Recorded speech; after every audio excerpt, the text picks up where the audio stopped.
माझ्या माय माऊलींनो, आज इथं आल्यानंतर तुम्ही भावाच्या नात्याने मला ओळखलेलं आहे।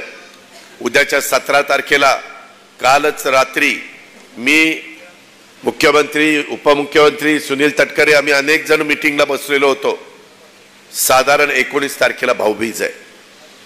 साधारण 1.25 ते 1.5 कोटी पर्यंत जे आलेले अर्ज आहेत त्याच्यामध्ये ते लाभार्थी नियमामध्ये बसतायत, तेवढ्या महिला मायमाऊली नियमात बसतायत। तुमची खाती आमच्याकडे, तुम्ही बँकेत उघडलेले नंबर आमच्याकडे आलेले आहेत। थोडंसं आत्ता देखील एक भगिनी मला ओळखत असताना सांगत होती की दादा ऑनलाईनच्या बद्दल अजून काही समस्या येत आहेत। मला मान्य आहे, शेवटी ते देखील यंत्र आहे। जसं माणूस चुकतो तसं यंत्र देखील लोड आल्यानंतर तो लोड ते झेपू शकत नाही, ते त्या ठिकाणी थांबतं। त्याच्यातनं आम्ही पुन्हा IT आमचा विभाग लक्ष घालून त्याच्यातनं मार्ग काढायचा प्रयत्न करत असतो। कारण चांद्यापासून बांद्यापर्यंत उभ्या महाराष्ट्रातनं, माझ्या 36 जिल्ह्यातनं, माझ्या अनेक गाव खेड्यातनं सगळ्या महिला पुढे येत आहेत। आता ही योजना सर्व दूरपर्यंत पोहोचलेली आहे। आम्ही माहिती घेतोय 90% महिलांच्या पर्यंत पोहोचलेली आहे। काही दिवसात राहिलेले 10% महिलांच्या पर्यंत पोहोचेल आणि त्याचे पैसे उद्याच्या 17 तारखेला मी काल इकडे येत असताना 6,000 कोटी रुपयाच्या फाईलवर सही केली आणि मग मी इकडे आलेलो आहे। बहिणींनो, आम्ही महायुतीचं सरकार, आम्ही सगळेजण तुम्हाला ती भाऊबीज दिल्याशिवाय गप्प बसणार नाही। जुलै ऑगस्टचे पैसे तुम्हाला 3,000 रुपये तुमच्या अकाउंटला साधारण 17 तारखेला 18 तारखेला पोहोचलेले असतील आणि विरोधकांना नेमकं ह्याचं दुःख झालंय। ज्याचा उल्लेख मगाशी ओझरता आमच्या सुनील तटकरे साहेबांनी केला। काही जणांनी माझ्यावर आरोप केलोय, काय सांगतायत, खोटं सांगतायत, चुनावी जुमला आहे, ह्यांना वेळ मारून न्यायची। वेळ मारून नेणारी माणसं आम्ही नाहीत, कारण आम्हाला पण लॉंग टर्मचं राजकारण करायचं आहे। आम्हाला आउटघटकेचं राजकारण करायचं नाही।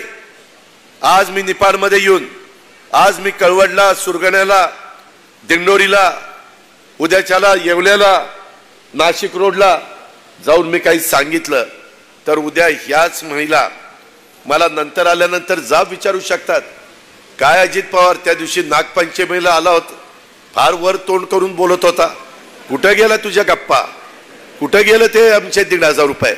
तुम्हाला अधिकार आहे, बाबासाहेब आंबेडकरांनी संविधानाच्या माध्यमातून दिलेला आहे। जरूर माझी महिला मला विचारेल, माझी मायमाऊली मला विचारेल आणि त्याला उत्तर देणं माझा क्रमप्राप्त आहे।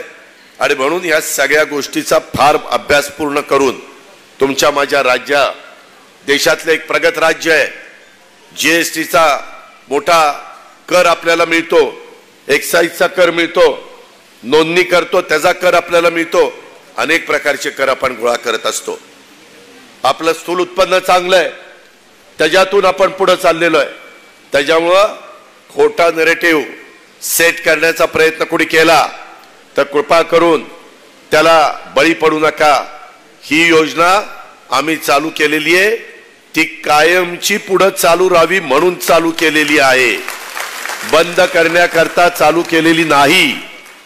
ही माझ्या माय माऊलींनी लक्षात ठेवा। माझी आग्रहाची, नम्रतेची, कळकळीची विनंती आहे। हे करत असताना उद्याच्याला एक गोष्ट खरी आहे, मी लपून ठेवत नाही। ताकाला जायचं आणि गाडगं लपवायचं अशा पद्धतीनं माझा स्वभाव नाहीये। त्यामध्ये उद्याच्याला ही योजना चालू राहायची म्हटलं तर आम्हाला पुन्हा तुम्ही तिथं पाठवलं पाहिजे, आमची बटणं दाबली पाहिजे, तर ती योजना चालू राहील ना। योजना आम्ही आणलेली आहे, योजनेचा खर्च 45